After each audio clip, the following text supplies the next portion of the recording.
Hi good morning. ನಾವಿಲ್ಲಿ ಸ್ಕ್ಯಾನ್ಗೆ ಹೋಗ್ತಾ ಇದ್ದೀವಿ.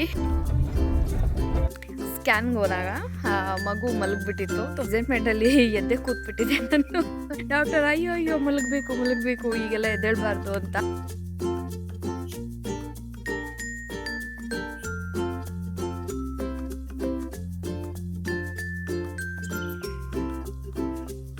Hi good morning. ಇವತ್ತಿನ ವಿಡಿಯೋ ಸ್ಪೆಷಲ್ ಏನು ಗೊತ್ತಾ, ಇವತ್ತು ನಾವು ಅನಾಮಲಿ ಸ್ಕ್ಯಾನ್ಗೆ ಹೋಗ್ತಾ ಇದ್ದೀವಿ. ನನಗೆ ಆ್ಯಕ್ಚುಲಿ ತುಂಬಾ ಭಯ ಇದೆ. ಏನಿದೆ ಅನಾಮಲಿ ಸ್ಕ್ಯಾನ್ ಅಂದರೆ ಹೇಗಿರುತ್ತೆ ಅಂತ ಟೆನ್ಷನ್ ಆಗಿಬಿಟ್ಟಿದ್ದೀನಿ. ಯಾಕಂದರೆ NT ಸ್ಕ್ಯಾನ್ ಮತ್ತು ಬೇಬಿ ಹಾರ್ಟ್ ಬೀಟ್ ಎಲ್ಲ ಇಲ್ಲೇ ಚೆಕ್ ಮಾಡಿದರು. ಬಟ್ ಇವಾಗ ಬೇರೆ ಕಡೆ ಹೋಗ್ಬೇಕಂತ ಹೇಳಿದ್ದಾರೆ, ಗೋಣಿಕೊಪ್ಪ ಇಲ್ಲ ವಿರಾಜಪೇಟೆ ಅಂತ. ನನಗೆ ಅನಿಸಿದ್ದೇನೆಂದರೆ ಅಯ್ಯೋ ಅದೆಲ್ಲ ಇಲ್ಲಿ ಮಾಡಿದ್ರು, ಇವಾಗೇನಕ್ಕೆ ಅಲ್ಲಿ ಹೋಗೋದಕ್ಕೆ ಹೇಳ್ತಿದ್ದಾರೆ, ಏನಾದರೂ ಬೇರೆ ಥರ ಇರುತ್ತಾ ಸ್ಕ್ಯಾನಿಂಗ್ ಅಂತ ತುಂಬಾ ಟೆನ್ಷನ್ ಆಗಿಬಿಟ್ಟಿದ್ದೀನಿ. ನೋಡೋಣ ಹೇಗಿರುತ್ತೆ ಅಂತ ಹೇಳ್ಬಿಟ್ಟು.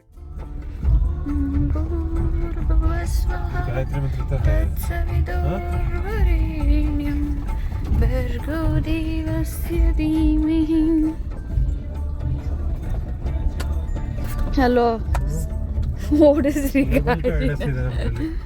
ಬೆಳಗಿನ ತಿಂಡಿನ ಮುಗಿಸ್ಕೊಂಡು ಇಬ್ಬರು ಕೂಡ ಹೊರಟ್ವಿ. ಅಲ್ಲಿ ಹೋಗಿ ನೋಡಿದ್ರಂತೂ ಫುಲ್ಲು ರಶ್ಶು. ಅಂದರೆ ನಮಗೆ ಗೊತ್ತೇ ಇರಲಿಲ್ಲ ಈ ಥರನೂ ಇಷ್ಟೊಂದು ರಶ್ ಆಗಿರುತ್ತೆ ಅಂತೇಳ್ಬಿಟ್ಟು. ಅಷ್ಟು ಜನ ಇದ್ದರು. ನಾವು 50+ ಇದ್ದಿದ್ದು ನಮ್ಮದು ಒಂದು ಟೋಕನ್ ನಂಬರು. ಏನಪ್ಪ ಮಾಡೋದು ಅನ್ನೋಷ್ಟು ಟೆನ್ಷನ್ ಆಯಿತು. ಸ್ಕ್ಯಾನ್ಗೆ ಹೋದಾಗ ಮಗು ಮಲಗಿಬಿಟ್ಟಿತ್ತು. ತುಂಬಾ ಬೇಜಾರಾಯಿತು. ಅಯ್ಯೋ ಯಾಕೆ ಮಲ್ಕೊಂಡಿದ್ಯಾ ಮುದ್ದು ಎದ್ದೇಳು ಅಂತ. ಡಾಕ್ಟರು ಇದು ಕೈ, ಇದು ಕಾಲು, ಇದು ಮೂಗು, ನೋಸ್ ಅಂತೆಲ್ಲ, ಲಿಪ್ಸ್ ಅಂತೆಲ್ಲ ತೋರಿಸ್ತಾಯಿದ್ರು. ಆವಾಗ ನನಗೆ ವಾವ್ ಅಂತ ನೋಡ್ತಾ ಇದ್ದೆ. ಆ ಎಕ್ಸೈಟ್ಮೆಂಟಲ್ಲಿ 3Dನಲ್ಲಿ ಅವರು ಕಲರಲ್ಲಿ ತೋರಿಸ್ಬಿಟ್ರಲ್ಲ, ಆ ಎಕ್ಸೈಟ್ಮೆಂಟಲ್ಲಿ ಎದ್ದೆ ಕೂತ್ಬಿಟ್ಟಿದ್ದೆ ನಾನು. ಆ್ಯಕ್ಚುಲಿ ಡಾಕ್ಟರ್ ಅಯ್ಯೋ ಅಯ್ಯೋ ಮಲಗಬೇಕು ಈಗೆಲ್ಲ ಎದ್ದೇಳಬಾರ್ದು ಅಂತ. ನಾನು ಅದು ಲಿಪ್ಸ್ ಅದು ನೋಸ ಅಂತ ಹೇಳ್ಬಿಟ್ಟು ಫುಲ್ ಎಕ್ಸೈಟ್ಮೆಂಟಲ್ಲಿ ಎದ್ದು ಕೂತ್ಬಿಟ್ಟಿದ್ದೆ. ಅದೊಂಥರ ಫನ್ನಿ ಅನಿಸಿದ್ರು ಕೂಡ ಅದು ಎಕ್ಸೈಟ್ಮೆಂಟ್ ಎಲ್ಲರಿಗೂ ಇರುತ್ತೆ. ಡಾಕ್ಟರ್ ಆ್ಯಕ್ಚುಲಿ ತುಂಬ ನಗಾಡ್ತಾಯಿದ್ರು, ಏನಪ್ಪ ಹಿಂಗೆ ಎದ್ದು ಕೂತೀಯ ಅಂತ ಹೇಳ್ಬಿಟ್ಟು. ತುಂಬಾ ಖುಷಿಯಾಯಿತು. ಮಲಗಿಬಿಟ್ಟಿತ್ತು, ಅದೊಂದು ಸ್ವಲ್ಪ ಬೇಜಾರಾಯಿತು.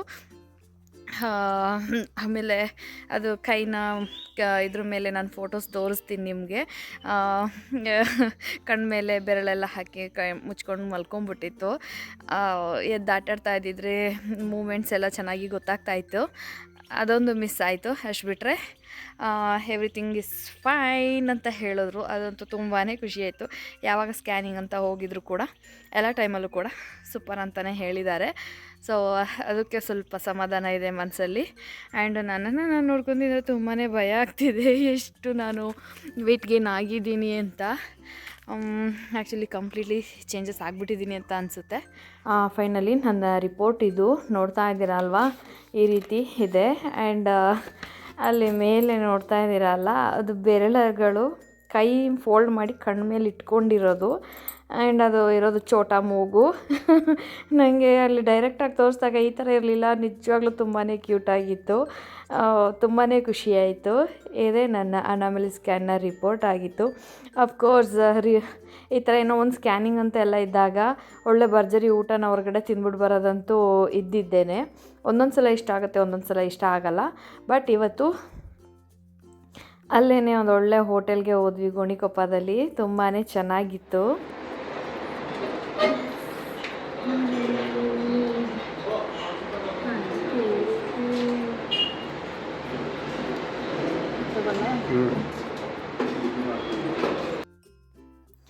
ಬಿರಿಯಾನಿ ಹಾಗೆ ಆಲ್ಫಾಮ್ನ ಆರ್ಡರ್ ಮಾಡಿದರು.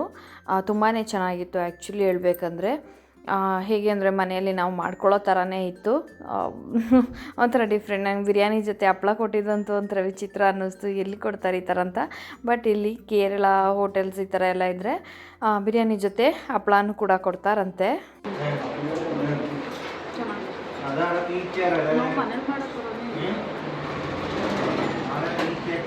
ಮನೇಲಿ ತೊಳೆದ್ಬಿಟ್ಟು ನೀಟಾಗಿ ಮಾಡ್ತೀವಿ, ಇದು ತೊಳೆದೇ ಮಾಡ್ತಾರೆ.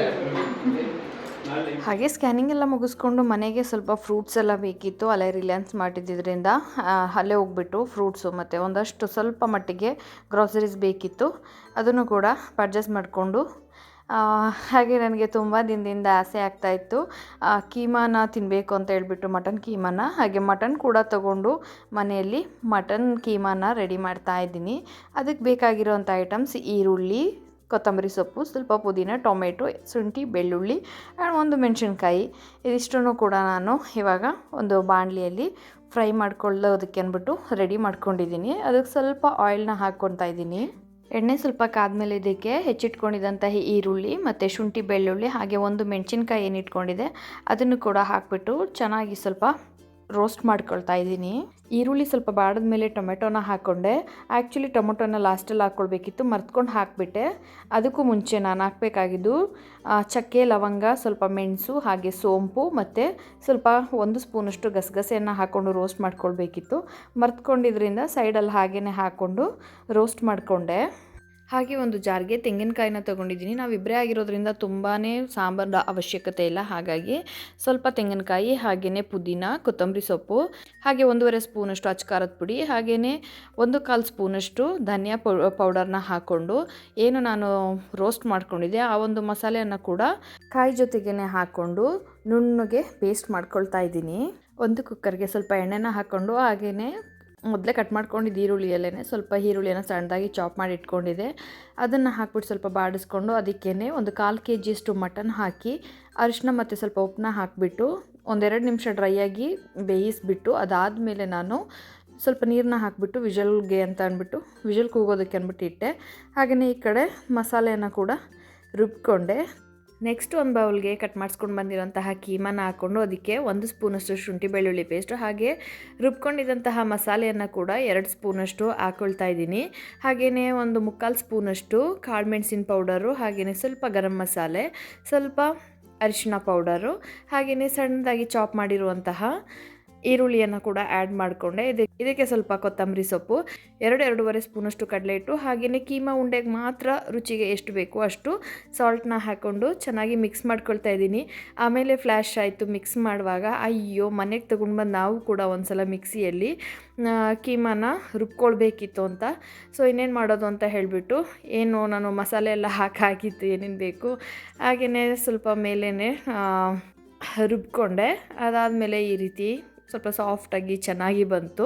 ಅದನ್ನೇ ಸಣ್ಣದಾಗಿ ಉಂಡೆಯನ್ನು ಮಾಡಿಕೊಂಡು ಇಟ್ಕೊತಾ ಇದ್ದೆ. ಉಂಡೆ ಕಟ್ಕೊಂಡಿದ್ದಕ್ಕಿಂತನೂ ಡಬಲ್ ಅಷ್ಟು ಆಗೋದ್ರಿಂದ ಸೊ ನೋಡಿ ಚಿಕ್ಕದಾಗೇ ಕಟ್ಕೊಂಡ್ರೆ ಆಗುತ್ತೆ.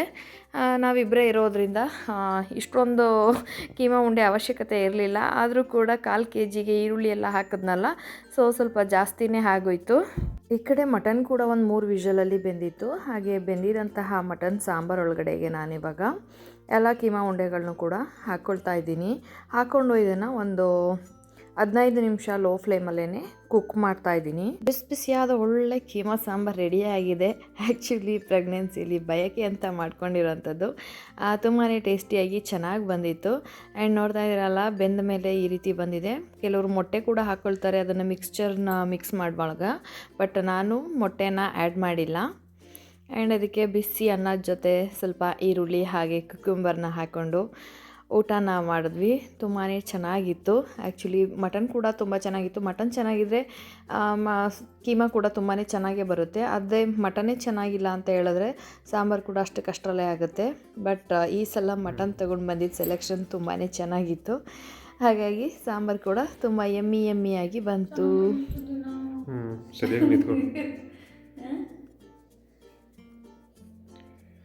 ಬಹುದಿನದ ಬೇಡಿಕೆ ಕೈಮಾ ಉಂಡೆ ವಿತ್ ಬಿಗ್ ಉಂಡೆ. ಆ್ಯಕ್ಚುಲಿ ಪ್ರೆಗ್ನೆನ್ಸಿ ಕ್ರೇವಿಂಗ್ ಅಂತ ಅನ್ಬೋದು. ಕೈಮಾ ಬೇಕು ಅಂತ ಕೇಳಿದೆ, ಸೊ ತಂದು ಮಾಡಿಕೊಂಡಿದ್ದೀವಿ. ನೋಡೋಣ ಟೇಸ್ಟ್ ಹೇಗಿದೆ ಅಂತ ಗೊತ್ತಿಲ್ಲ. ಕೈಮಾ ಇದೆಯಾ? ಸಾಫ್ಟ್ ಇದೆಯಾ? ಸಾಫ್ಟಾಗಿದೆ.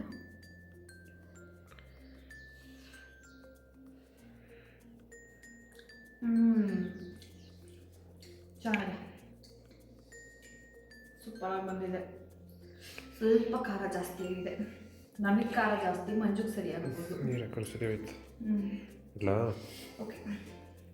ಆಮೇಲೆ ಅಲ್ಲಿ ಸ್ಕ್ಯಾನಿಂಗ್ ಅಂತ ಕೂತಿದ್ದಾಗ ಒಬ್ಬರು ಸಿಕ್ಕಿದ್ರು. ಅವ್ರಿಗೆ ಸ್ಕ್ಯಾನಿಂಗ್ ಮುಗಿಸ್ಕೊಂಡು ಆಚೆ ಬಂದು ಕೂತು ಅವ್ರ ಜೊತೆ ಬಂದಿದ್ದವ್ರಿಗೆ ಹೇಳ್ತಾಯಿದ್ರು ನಾಸಲ್ ಬೌನ್ ಚೆನ್ನಾಗಿ ಬಂದಿಲ್ವಂತೆ ಅಂತ ಹೇಳ್ಬಿಟ್ಟು. ಆಲ್ರೆಡಿ ಅವ್ರಿಗೆ ಇನ್ನೇನೋ 1 ಮಂತ್ ಅಷ್ಟೇ ಡೆಲಿವರಿ ಇದ್ದಿದ್ದು, ಅದು ಸ್ವಲ್ಪ ಪ್ರಾಬ್ಲಮ್ ಇದೆ ಅಂತ ಹೇಳಿದ್ರು ಅಂತ ಹೇಳ್ತಾಯಿದ್ರು. ನನಗೆ ಜೀವ ದಡಬಡ ನಿಜವಾಗ್ಲೂ ಎಷ್ಟು ಟೆನ್ಷನ್ ಆಗ್ತಿತ್ತು ಅಂದರೆ, ಓ ಮೈ ಗಾಡ್, ಎಕ್ಸ್ಪ್ರೆಸ್ ಮಾಡೋಕ್ಕೇ ಅದೊಂಥರ ಅಸಾಧ್ಯ. ನಮಗೇನು ಬಂದ್ಬಿಡುತ್ತೋ, ಏನು ಹೇಳ್ತಾರೋ ಡಾಕ್ಟರ್ ಅನ್ನೋ ಥರ ಸಿಕ್ಕಾಪಟ್ಟೆ ಟೆನ್ಷನ್ ಆಗಿಬಿಟ್ಟಿದೆ. ಅಲ್ಲಿ ಹೋಗ್ಬಿಟ್ಟು ಸ್ಕ್ಯಾನ್ ಎಲ್ಲ ಆದಮೇಲೆ ದೇವರು ಹೆಂಗೋ ಸದ್ಯ ಗೊತ್ತಿಲ್ಲ ನನ್ನ ಮನಸ್ಸಲ್ಲೇ ಹರೇ ಕೃಷ್ಣ ಅಂದ್ಕೊಂಡು ಕೂತಿದ್ದೆ, ದೇವ್ರನ್ನ ನೆನೆಸ್ಕೊಂಡು. ಸ್ಕ್ಯಾನ್ ಎಲ್ಲ ಮಾಡ್ತಾ ಆ ಥರ ಎಲ್ಲ ಓಕೆ, ಒಳ್ಳೆಯದಾಗಿದೆ, ಚೆನ್ನಾಗಿದೆ ಅಂತ ಹೇಳಿದ್ದಂತೂ ತುಂಬಾ ಖುಷಿ ಕೊಡ್ತು. ಆ್ಯಂಡ್ ಇದಿಷ್ಟು ನನ್ನ ಅನಾಮಲಿ ಸ್ಕ್ಯಾನ್ನ ವಿಡಿಯೋ ಆಗಿತ್ತು. ಆ್ಯಂಡ್ ನಿಮಗೆ ಈ ಒಂದು ವಿಡಿಯೋ ಇಷ್ಟ ಆಗಿದರೆ ಲೈಕ್ ಮಾಡಿ, ಶೇರ್ ಮಾಡಿ, ಕಮೆಂಟ್ ಮಾಡಿ ಆ್ಯಂಡ್ ಸಬ್ಸ್ಕ್ರೈಬ್ ಮಾಡೋದನ್ನ ಮರಿಬೇಡಿ. Thank you, love you all.